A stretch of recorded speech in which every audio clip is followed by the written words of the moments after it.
Para eso hay otro investigador que propuso, fíjense ya en el siglo pasado, propuso otro procedimiento de análisis dimensional que es el teorema Pi de Buckingham o el método Pi de Buckingham.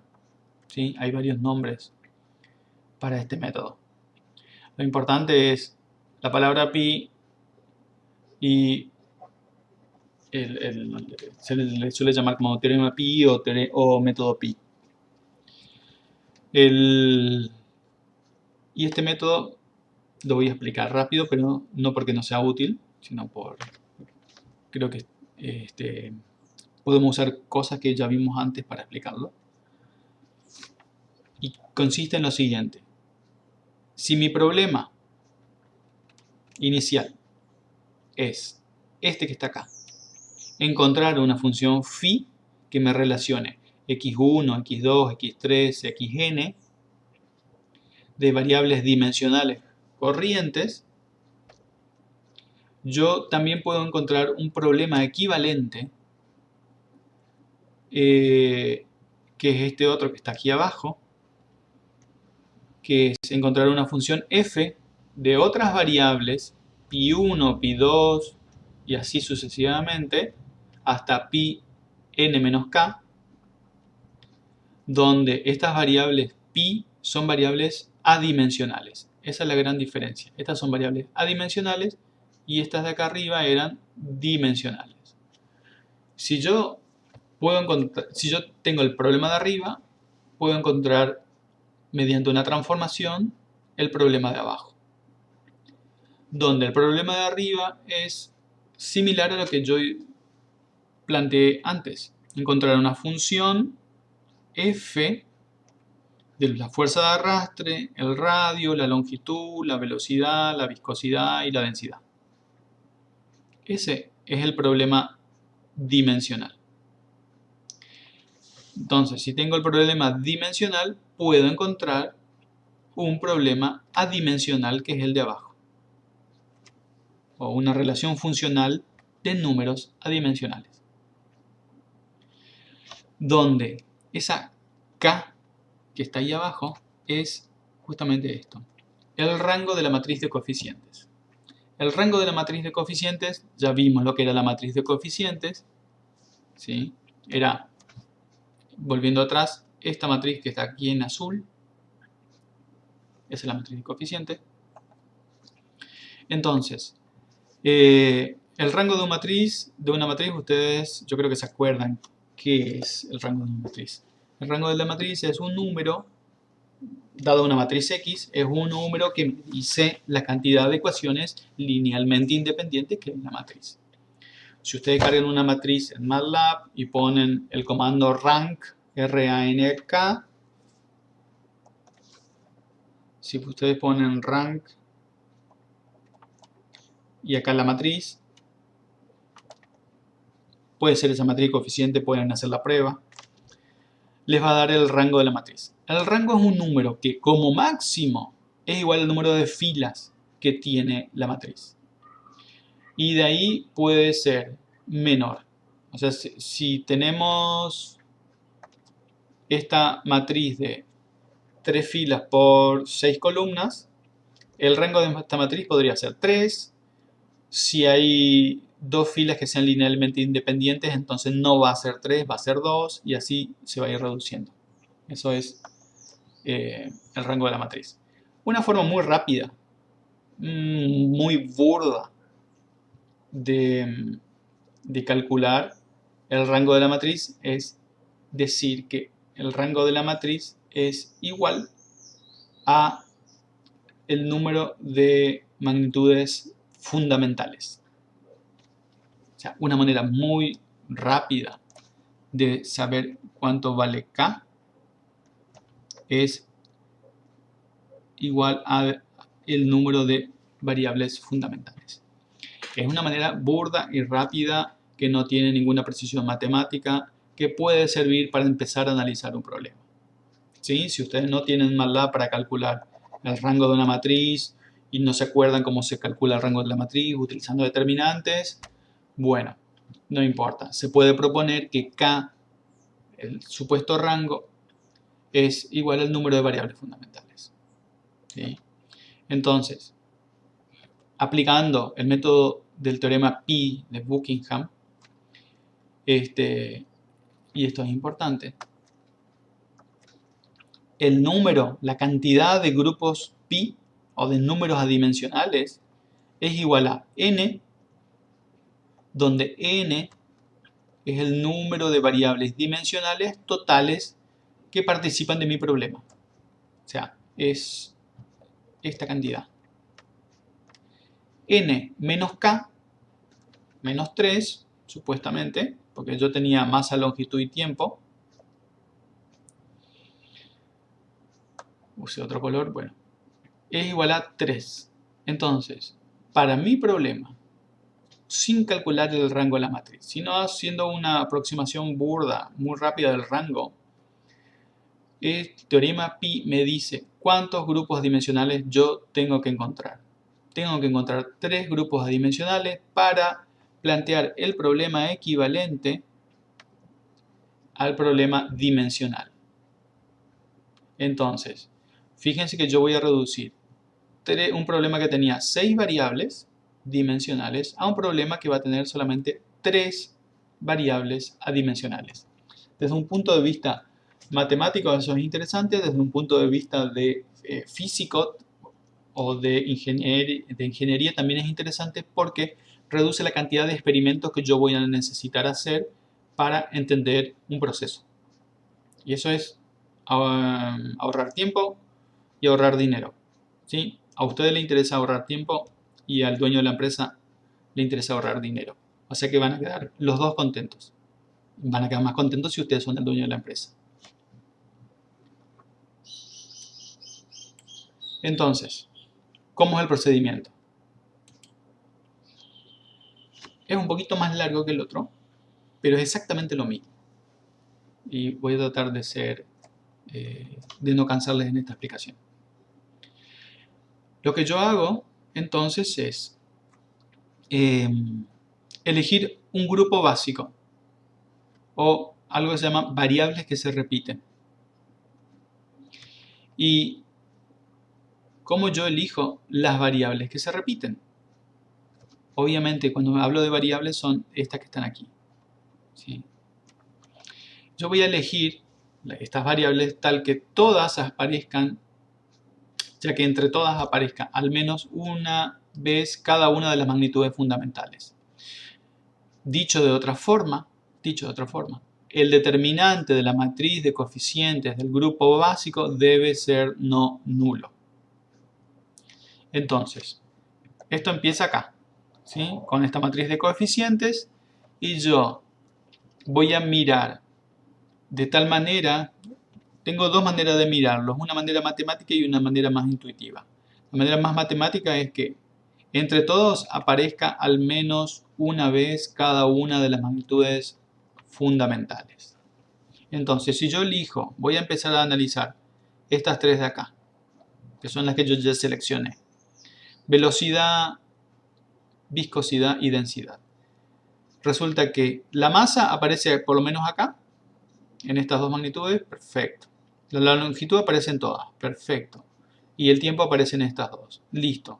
Aparecen al menos una vez todas las variables fundamentales entre estas tres. ¿Qué pasa si yo hubiera elegido este otro grupo? ¿Sí? Si yo hubiera elegido esto, esto y esto como grupo básico. Fíjense, no se satisface en el caso de la masa, porque la masa no aparece ni en longitud, ni en radio, ni en velocidad. Sí aparece en longitud en todos y sí aparece el tiempo en esta última, en la velocidad. Pero no aparece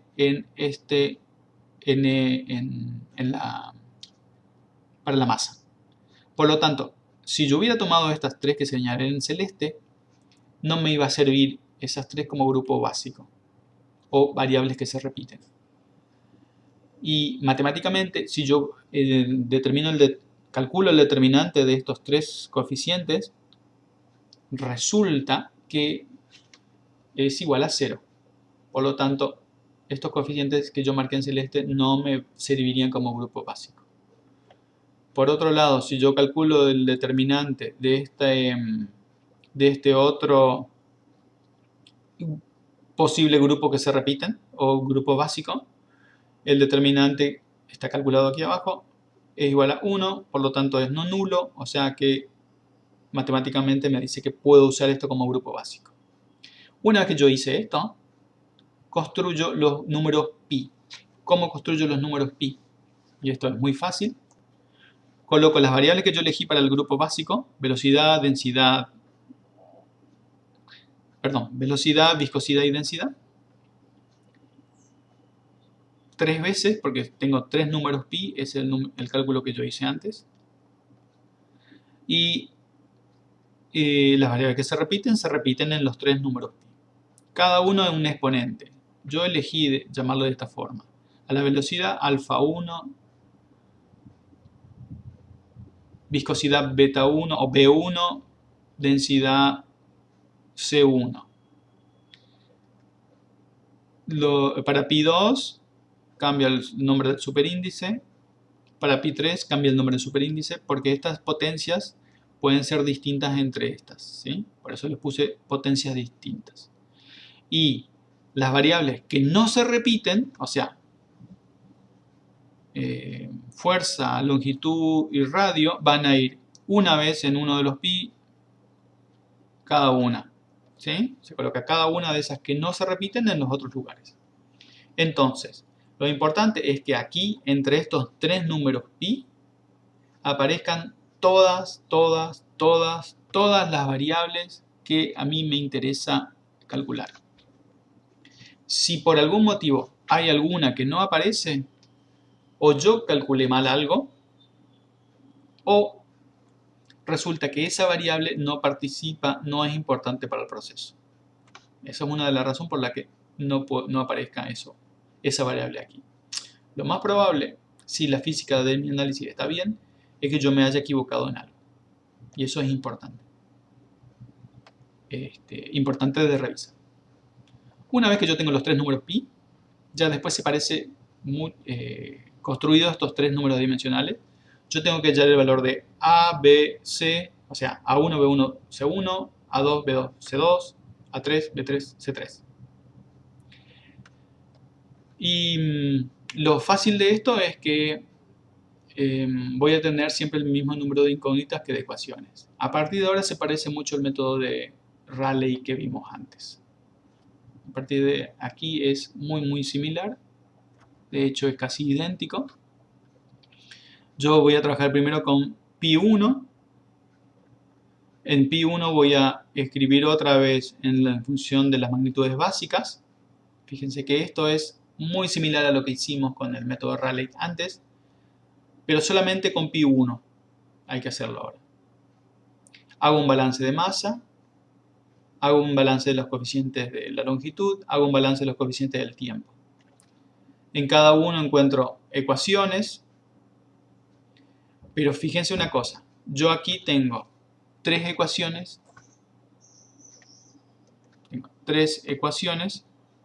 y tengo 3 incógnitas.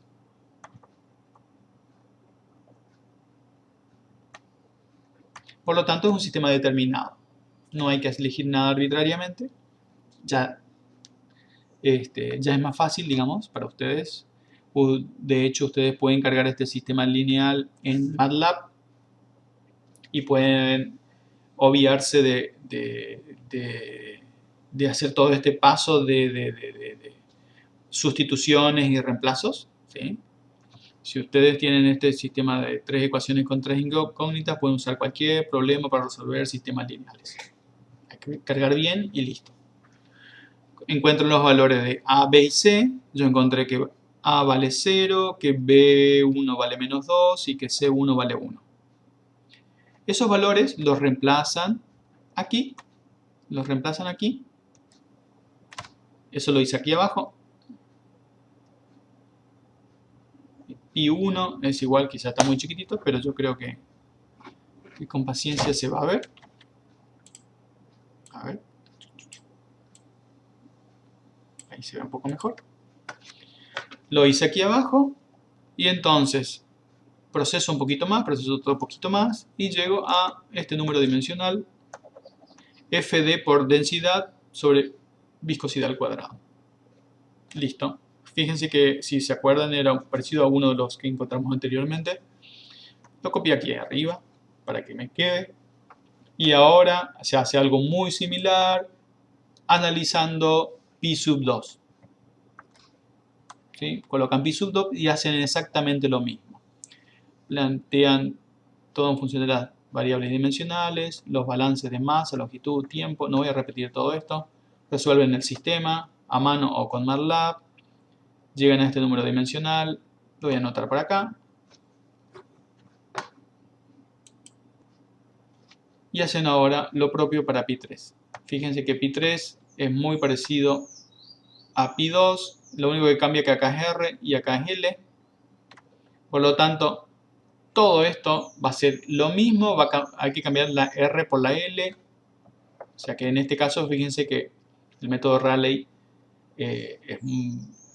incluso les obvia de resolver este último sistema. Va a ser el mismo grupo adimensional, cambiando la L por la R. Y anotamos acá. De hecho, este último paso, como yo les dije que había una técnica que también era de prueba y error,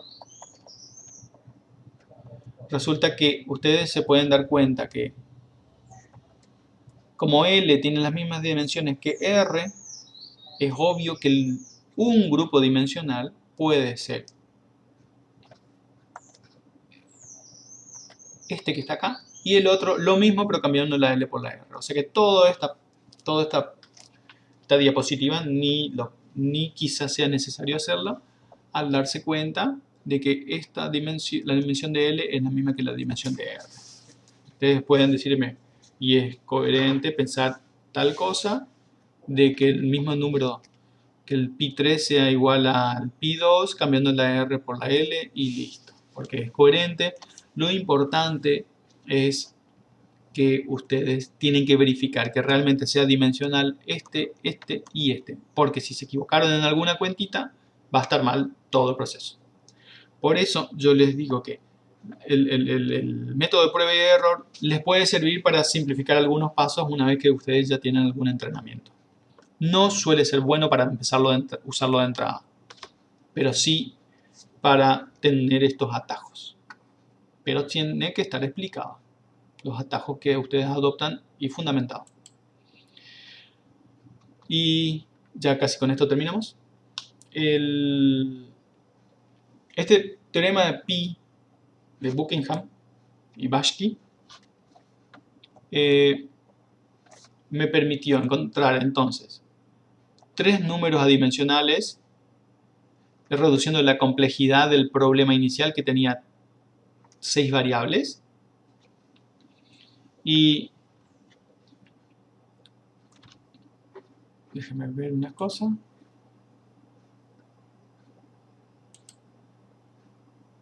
Bien. Que tenía 6 variables. ¿Y qué significa? Si ustedes tienen 3 variables, hay muchas formas de analizar esto. Una forma es 3 variables adimensionales.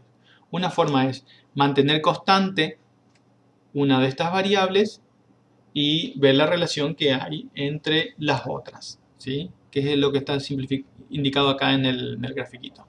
Por ejemplo, se mantiene constante pi 3 y se analiza cómo varía f1 en función de, perdón, pi 1 en función de pi 3. Haciendo este análisis que está acá, ¿sí? Entonces van a encontrar esta función f', que es función de pi 2 y pi 3. Entonces, la relación, porque acuérdense que mi problema original era encontrar fd como una función de otras cosas.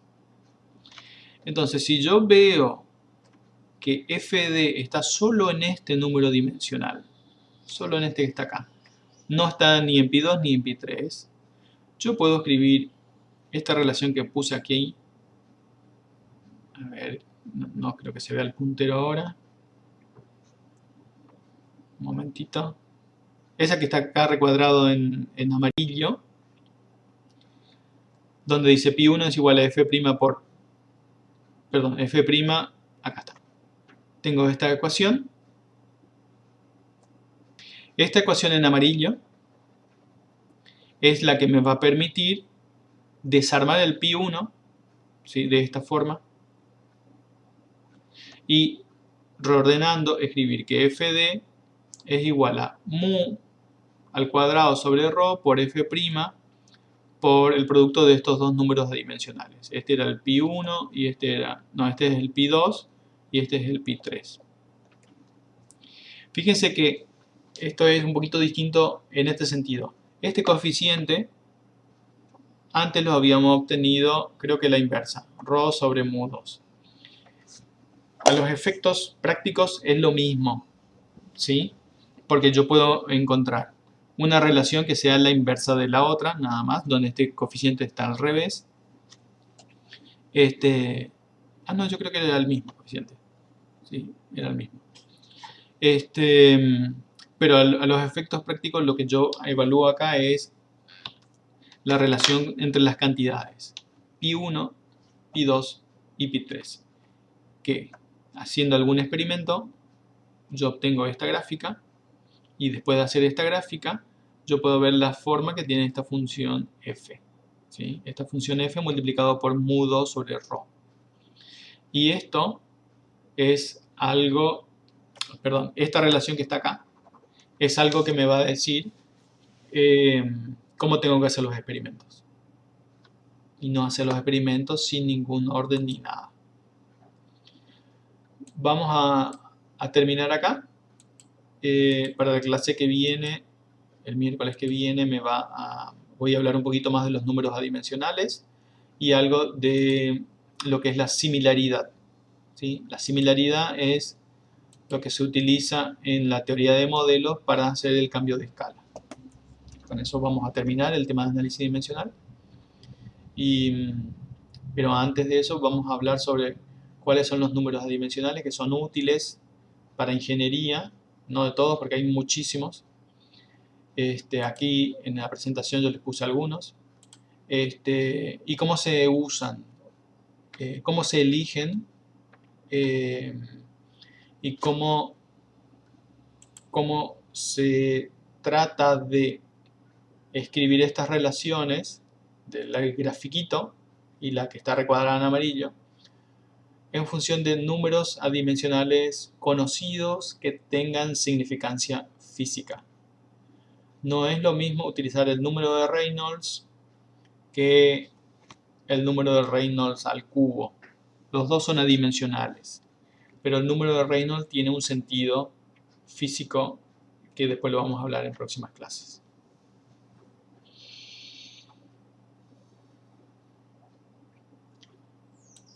Bien.